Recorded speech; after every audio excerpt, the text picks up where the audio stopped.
Hey guys, let's say what's up to you. We're actually down in downtown Austin right now. I'm with my man Brian Moss. He is the boxing fit boss right here. He is the boss when it comes to fitness, high intensity training. He has really a boxing focused mantra that goes with his training. So I just wanted to sit down with you, man, and chop it up with you, bro. Man. Yeah, I appreciate you taking time out of your busy day. So I noticed when I was reading on your stuff, man, that you from North Carolina. What part of North Carolina? Yeah, I'm from right outside Charlotte. Okay. A little town called Gastonia, North Carolina. The gas house. Like born and raised there. I went to I'm a Tar Heel, so went to school at UNC. I'm a Tar Heel, lived in Chapel Hill for 4 years, and lived in Durham for 4 years. So Raleigh, Durham. Yeah, Raleigh, Durham. So pretty much, and of course, like I got friends like all over the state. So I'm kind of like I'm from. That's where I live, but like I kind of like been all over North Carolina. But yeah. Okay. How'd you end up in Texas, man, from North Carolina? So it's there's a lot of reasons, but long story short, me and my now wife, we just wanted to change the pace, and her family was already down here. They had been down here for like 10, almost 15 years, if I'm not mistaken. Don't quote me on that. Okay. But they had been down here, and we came to visit, and it was just perfect timing. We're like, hey, let's just, we're just gonna uproot, a new start, try something different. Okay. As you know, anybody that's moved to Austin in the last 10 years, lived here in the last 10 years, you've seen how like everything has kind of blown up, and I kind of like I saw opportunity, and I was like, let's go for it. You know what I'm saying? So that's how I ended up in Austin, Texas. Word. So you talk about opportunity. I know that you started, and well, I don't want to say you started. I'll let you tell that. But I know you were heavily influenced by boxing, even this competitive boxing. Yeah. So how did that transition over to fitness, man? I played sports and stuff like my whole life. Baseball was my first love. I love baseball. So I started off playing baseball, which is ironic because my dad was like an all conference like football player. Okay. But for some reason he was like, you need to play baseball. So I played sports my whole life. When I went to college, I was kind of missing that like something competitive to do because as you see, I'm 5'7".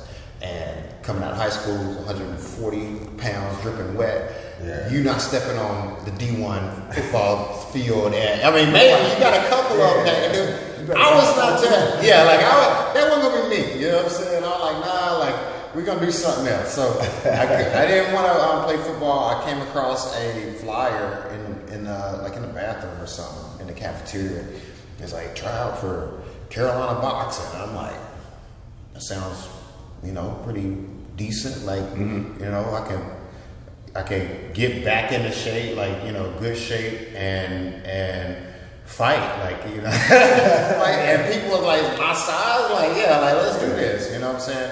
But with that being said, when I started boxing, I got in the best shape of my life. And like I said, I've never really been out of shape, but boxing just took me to the next level, to where when I'm playing pickup basketball, I was balling, and I'm not even good at basketball. I'm just that much in shape, better in shape. Yeah, you know what I'm saying?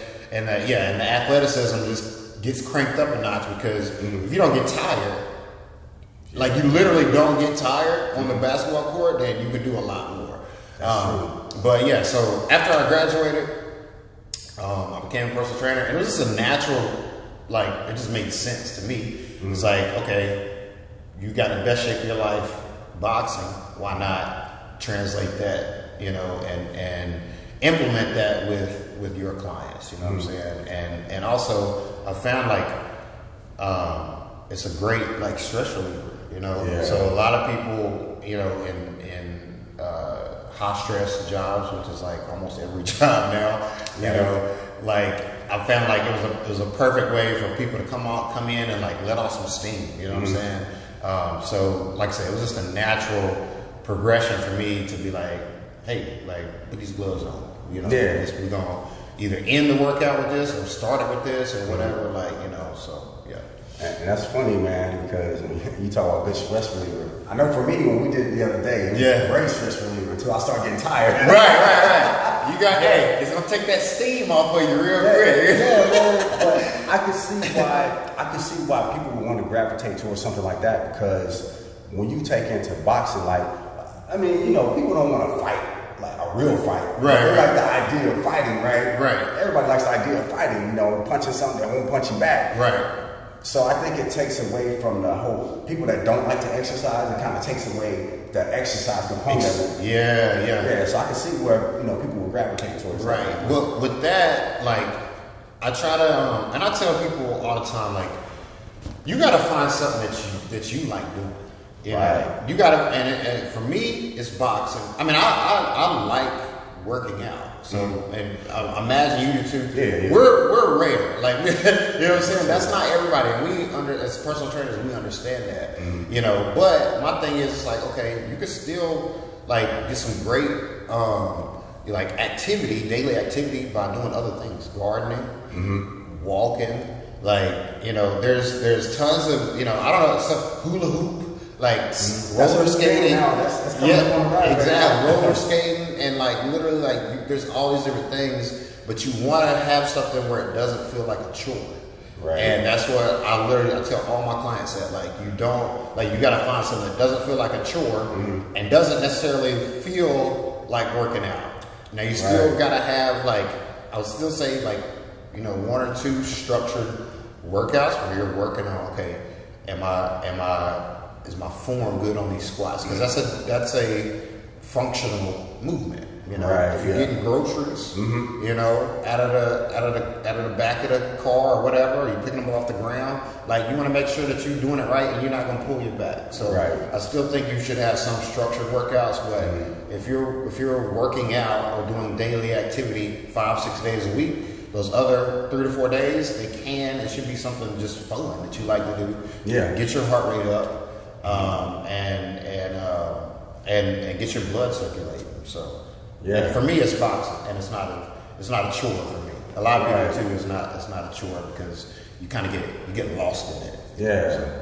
I had this quote up on my Instagram a while back from this psychiatrist, and she said, she's really into fitness, but she said something to the effect of, we have to think of exercise as a gift that we give to ourselves versus a way of torturing ourselves. And I think what you're speaking to, it really hits that. It drives that home that, you know, if you find something that you even somewhat enjoy doing, that's a movement-based, you know, activity, then it won't feel like torture to you. So that's a good concept, man.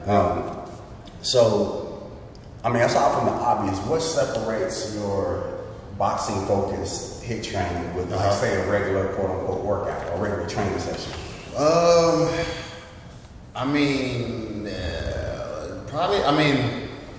the intensity. Like, I think even if you're trying to like take it easy in boxing, like you you'll like that firsthand. My bad. But like, I think the intensity is way different, and a lot of people, like, you underestimate how hard that you're gonna work in a boxing workout. Like, you think, I'm just throwing my arms, you know what I'm saying? But really, it's literally like from head to toe. You know, like, you feel everything, your legs, especially if somebody's got you on the pads and they're like making you duck and you know, you're slipping and stuff like that. Like, and it's a lot of thinking. You know, it's a lot of thinking.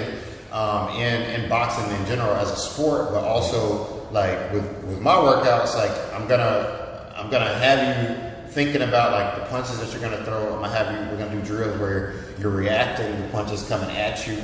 So it's a much more I think reactive type of workout than just like, okay, if you're going and, you know, you got 3 sets of 10 on this, and 3 sets of 12 on this. Like it's way more like interactive and reactive. Yeah. So.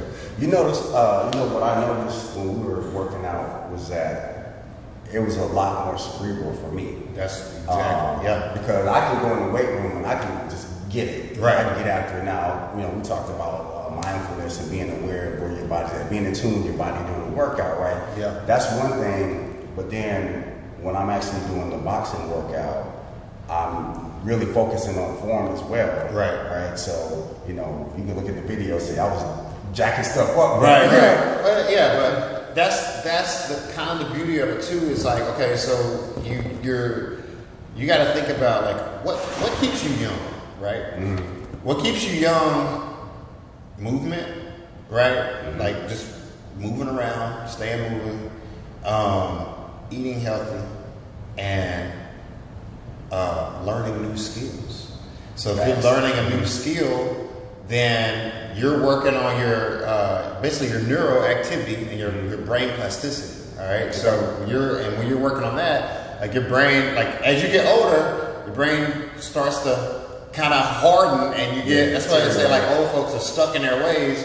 But like literally it's stuck in their way. But when you start trying to learn a new skill, a new language, a new if you're going to get your master's degree or something like that, like you literally, like your brain has to start reshaping. So that's part of like staying young, and I think that's really the goal of fitness, right? Is to kind of like, that's like the major goal is like you want to stay feeling young and healthy and keeping your brain sharp, So that quality of life is a big deal. Exactly. Question. So we're still talking about fitness.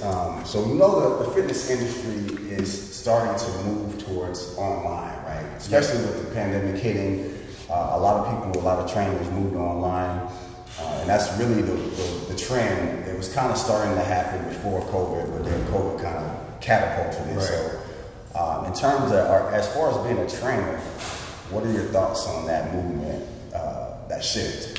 Okay. Versus like in-person training, Got you. So, from a trainer's perspective, it's a great way to like scale your business, especially if you're actually good at writing programs and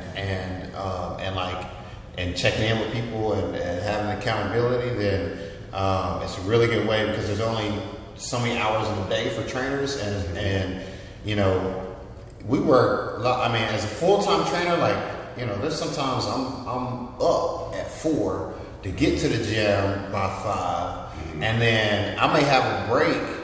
Especially like a lot of new trainers, they may train 2-3 people from 5 to like 8, and then most people go have a 9 to 5. So, unless you can find those people, then you're gonna work basically from 5 to 8 in the morning.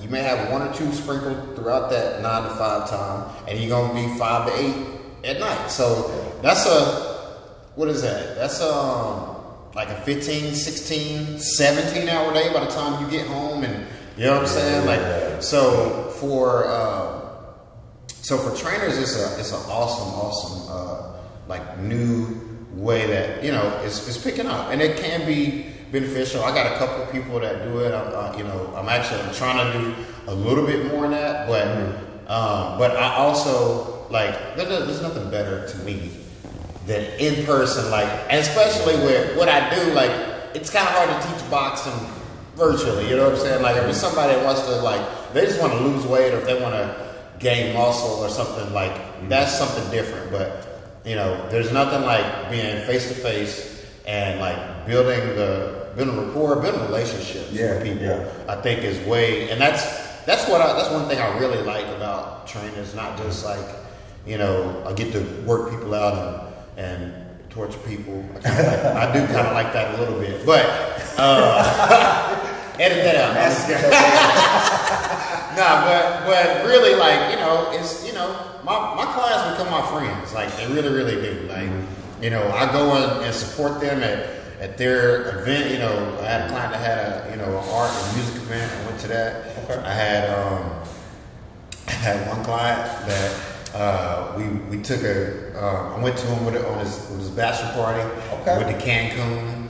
I go at, I just try to be like an actual presence, an actual friend in my client's life, like, because these are people that I really do care about. You know what I'm saying? So the online part will definitely like kind of takes away from that, so it's not as like personal, I guess.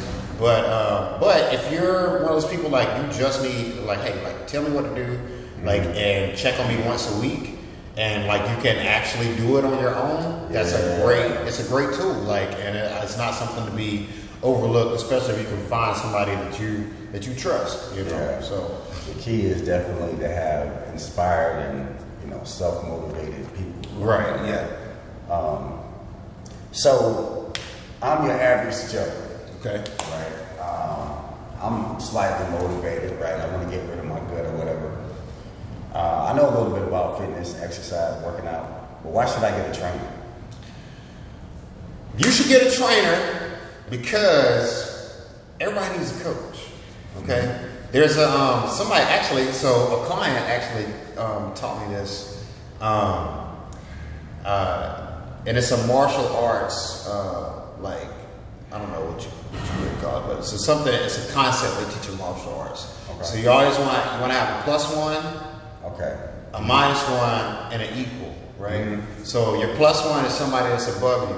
They're gonna pull you up. Okay. You want to have an equal. That's somebody that you kind of like compete with. You know what I'm saying? Yeah. And then you have a -1. That's somebody that you are bringing up. So basically, it's you basically have a mentor, or a coach. They're gonna show you not necessarily shortcuts, but you're not taking the long route. Yeah. So there's a difference It's a between guide. taking the straight route Yeah. and taking the shortcut and taking the long route. So if you can have somebody that guides you along the way, you're gonna get there without all the bumps and bruises that are unnecessary. But I think you should have all three. I really do. Yeah. You should have. So I think it's important to have the coach, and even literally the best athletes in the world have coaches. So if you're an average Joe, why couldn't you benefit from a coach? Right. You know what I'm saying? You have a trainer. Right? I have a trainer. Yeah, I have a trainer. I see her every other week, and she doesn't teach. We don't do boxing stuff. We do other stuff that I need an objective view of what I'm doing, my movement patterns, Right. and like you can't get that. It's just like having somebody, like if you're a writer, you just turn in your book without having an editor come in and you know what I'm saying? That's Like, good. so like you gotta have somebody to be like, hey, try it this way or try it that way, So I mean, I tell people all the time, you're not gonna go and pull your own tooth out. You're not gonna diagnose yourself. Exactly. Yeah. Right. Even the best dentist in the world is not going. I don't think maybe you will, but I hope not. You know what I'm saying? But because that's a really important question for me, as far as dealing with your what we call civilians. Right? They're not in the fitness industry, but I get that question. Oh, well, why should I get a trainer? Yeah. Okay. I mean, for us, it's very obvious, right? But for them, because we're seen as a luxury industry, maybe they don't take our knowledge as seriously as other industries. Yeah. I think the people that value fitness and value like the quality of life being greater, and that want to get out and do more stuff. I think that they do see they see the value in it. Absolutely. But yeah, I mean, it's and there's so many like little nuanced things. Like until you actually work with the trainer, you're not really going to understand. Like you don't know what you don't know. Exactly. Yeah. Exactly. So that's a perfect point. You don't know what you don't know. I like to scroll around on Instagram. I don't spend a whole lot of time on social media, but when I do go on there, it's purposeful. So I try to follow people in the industries that I'm interested in. So obviously fitness and all its aspects. But I have a buddy who's a pretty successful trainer here in Austin, and he's a former athlete as well. But dude he's ripped. Yeah. Like, I mean, he used to give you background. He was playing for Auburn, and he would have been the starting quarterback if it wasn't for a dude named Cam Newton. Oh, wow. He's bona fide. Yeah. Okay. But you know, he's very much in shape. He's ripped, and the post. They had a picture of him. You know, he just got done working out, so you know, veins was popping out and everything. But, and I'm not quoting it here. I'm paraphrasing. He said, "My job is not to look healthy. My job is to teach you how to be healthy." So when I think of that, I think of those trainers that we see in maybe like the big box gyms. You know, they got a gut, or you know, their movement. You can tell their movement's kind of off when they are actually working out. Right. So do you agree with that statement? And do you think it's important for trainers to look the part? So okay, that's a twofold thing, right? So do I think so? Yes, I do agree with this statement. You know, our job is not necessarily to look healthy. Our job is to teach people how to be healthy. But there's what's a fact, and then there's perception. So I feel like if you want to be, and this is for me personally, you know, but for me, my business definitely grew once I put on more muscle. You know what I'm saying? So like when I, you know, coming from a boxing background, like I was in shape, I was fit, but I was skinny. You know what I'm saying? So like I was real lean, and like, you know, so you're not a real like presence in the gym. When I gained like 20 pounds, like I started like really hitting weights harder than I ever hit them, and like I was doing like tuna, peanut butter, oatmeal, grilled chicken. Bro. I mean, I was just stuffing myself. Like, I gotta get big. You know what I'm saying? But I definitely saw like a change. And I don't know, maybe it was just the way that I looked, or maybe it was the confidence I got also. But yeah, I think people are going to view you a certain way, and they're gonna expect certain things from you. It's just like, so I went to like a happy hour a couple weeks ago, and like, you know, I think people always have these perceptions about personal trainers. It's like, if I went and grabbed, and I actually didn't eat simply because I had food at home, and I just didn't want to eat out, you know. But like, I was like, you know, they had like some nachos or something, and like some pizza and stuff, and like, and people are like looking at me thinking I'm judging them, and I'm like, I don't give a, you know, like, you know what I'm saying? Like, you eat what you want to eat. First of all, you're not my client. Verbatim, bro. You're not my client. I literally do not care. Even if you were my client, it's not like you can still eat what you want to eat. Yeah. But you just got to be mindful about what you're eating. You know what I'm saying? So I think so in saying that, like, there's a lot of perceptions about personal trainers. So people are gonna look, and I think the general populace is gonna look at you and say, "Oh, they're not in shape. They can't be my trainer." You know what I'm saying? So I think it does matter. I don't think it should matter, but a lot of things that should be are not, and vice versa.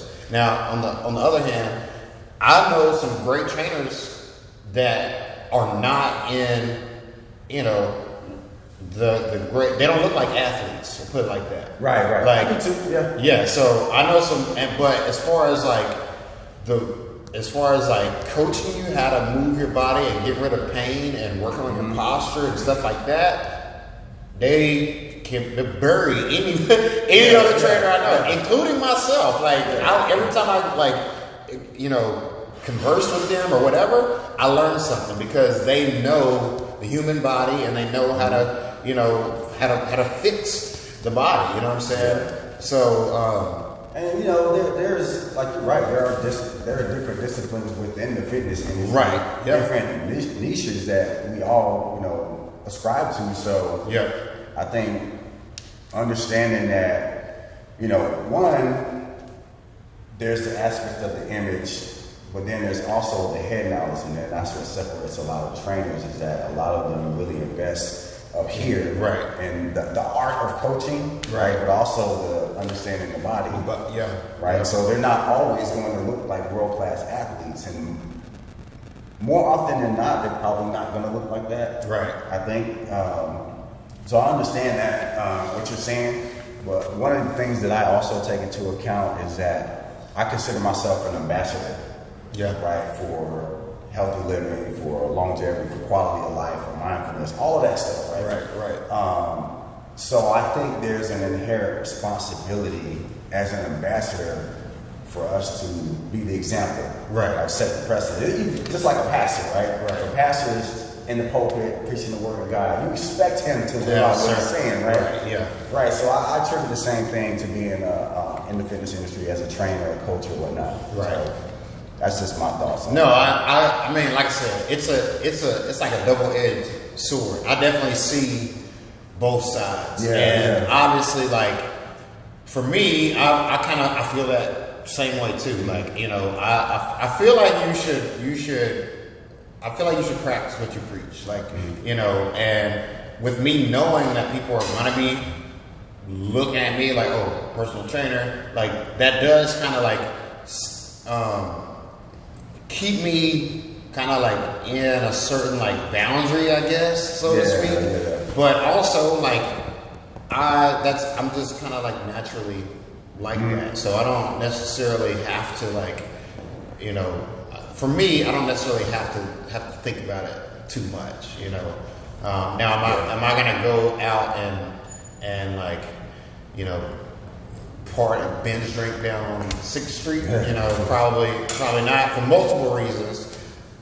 Number one reason is I'm a lightweight, but but also, you know what I'm saying, like, you know, like, and I'm not saying like I'm well known here, but like, you know, I represent my brand, you know, and I represent I represent like personal training, you know, so I can go out and have a good time, but that doesn't mean like I have to like I gotta binge or whatever. So facts, man, facts, and I'm not shaming. I would say both of us. Neither one of us are shaming trainers who don't look like world class athletes. Right. For sure. Because again, I know some trainers. I've learned from multiple trainers that I know I look better than. You know, and that's not arrogant, but it's just physically, right? I just look more like an athlete. They would expect me to be a football player or whatever than some of these other trainers, but they are phenomenal trainers and coaches. So. Absolutely. Speaking of coaches or trainers, you know, we have a lot of new trainers always coming into the field. Yeah. And you who are running an up and coming, you know, successful camp, you know, training organization, what would you say to them as far as advice on looking to make a name? People are looking to make a name for themselves in the industry. Like, what kind of advice would you give them? The number one thing is you got to find your niche. Like, that's the number one thing. You got to figure out what makes you different, and that's like self-discovery. Like before you try to like you push. You can still push your stuff out there and your message, but like you got to figure out what makes you different, what makes you unique, and then also like, you know, once you do that, then you can become more relatable to people, and you become relatable by simply telling your story, and people are going to resonate with that, and they're going to gravitate to you. So I think that's number one. Number two, you gotta keep learning.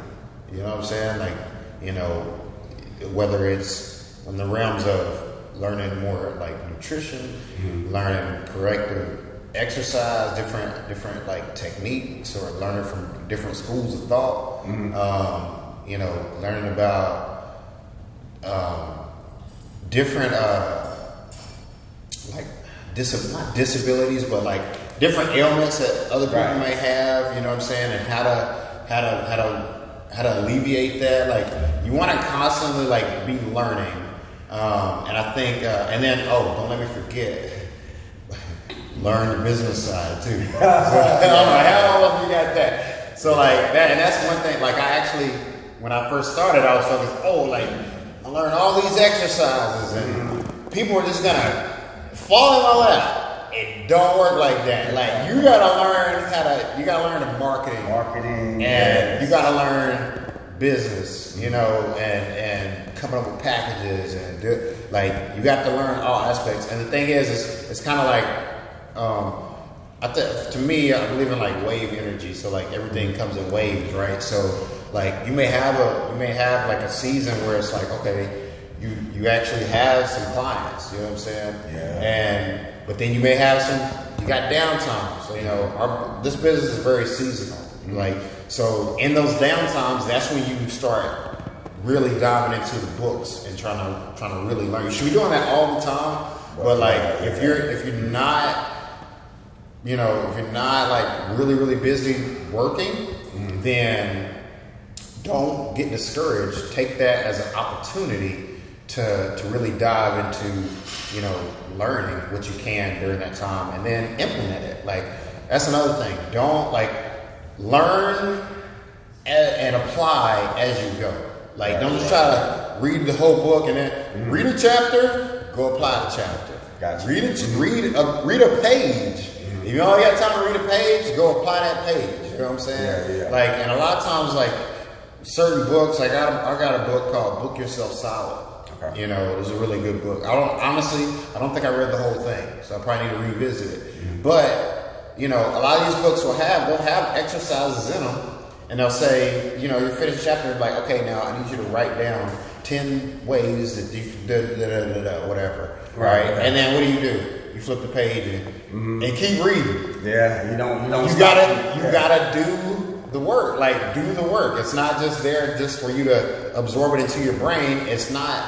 One of my old mentors used to say, knowledge is only power when applied. A lot of people say knowledge is power, but it's not. Knowledge is not power. Knowledge is power when that knowledge is applied. So you got to apply what you're learning, and don't be afraid to fail in doing so. Like you got to keep. This is literally it's like my 5th time starting this business. Good. Okay. So I believe it, man. Yeah. So but I know this is what I'm meant to do. You know what I'm saying? I have a passion for it. And every time that I have to restart, I come back stronger. Because last time it was this or that, you know what I'm saying? So, and I start applying all the knowledge that I've gathered over the years and, just keep pushing forward. That's it. That's good, man. I think one thing that I would add to that, because everything that you said was solid. One thing that I would add to that, and this is something that we talked about before, networking. I think maybe that just falls into the category, like you were saying, of grow your knowledge, right? It's not necessarily so you can look cool. Hey, I'm hanging out with this trainer, I'm hanging out with that trainer, but it's more so exchange of ideas there, right? And learning from each other, right? I just finished reading this book called "Skip the Line" by James Altucher. Okay. To be honest, man, the book wasn't that great. Honestly, I told my wife when I finished, I was like, man, that was a horrible book. But one of the things that I got from him was, and the dude, he's had multiple businesses and failed in multiple businesses, made millions of dollars, lost millions of dollars, right? So first of all, I'm like, well, why should I be listening to you, man? You just repeatedly, really fail, man. But one of the things that I got from him was that every day he writes down 10 ideas. And they may suck, right? But the idea is to flex that creative muscle within your mind. Yeah, I like that. And so I think that applying that to our business, even with my squat challenge, man, that was one of my ideas that I came up with. And not that it's anything groundbreaking. I mean, I'm sure there's been many people to do that. But I said, you know what? Screw it. I'm going to try it. Right? Because I always come up with ideas, but I never follow through. I never do them, for whatever reason, fear, whatever. But I said, you know what, screw it, man, I'm gonna do this.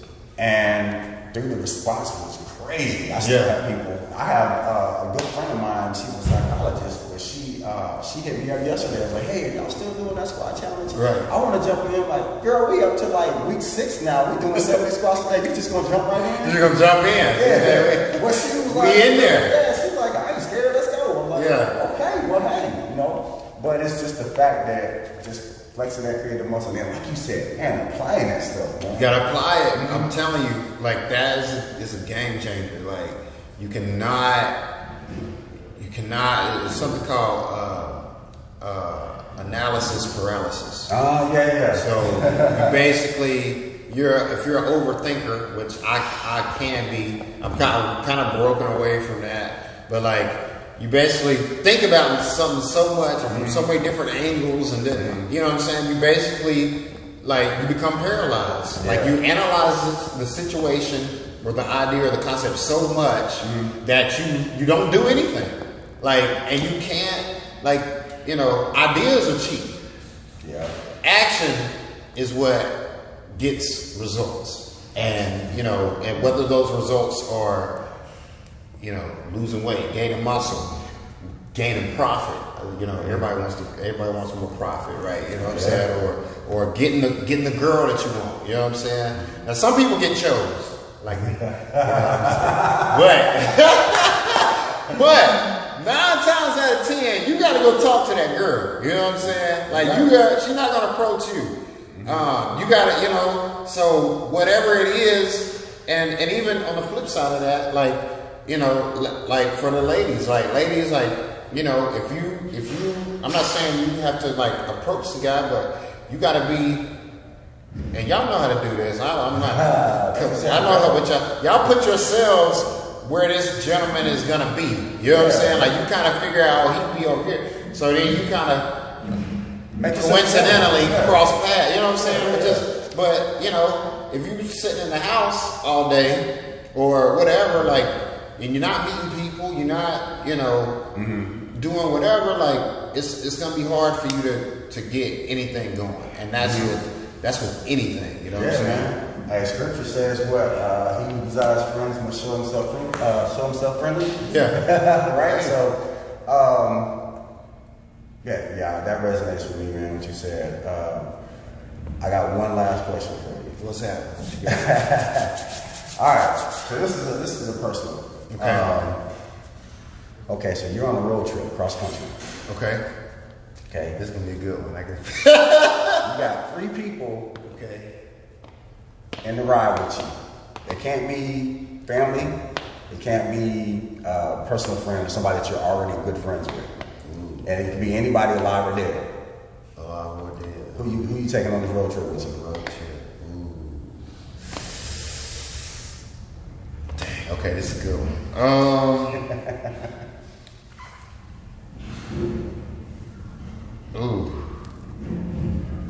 Alive or dead?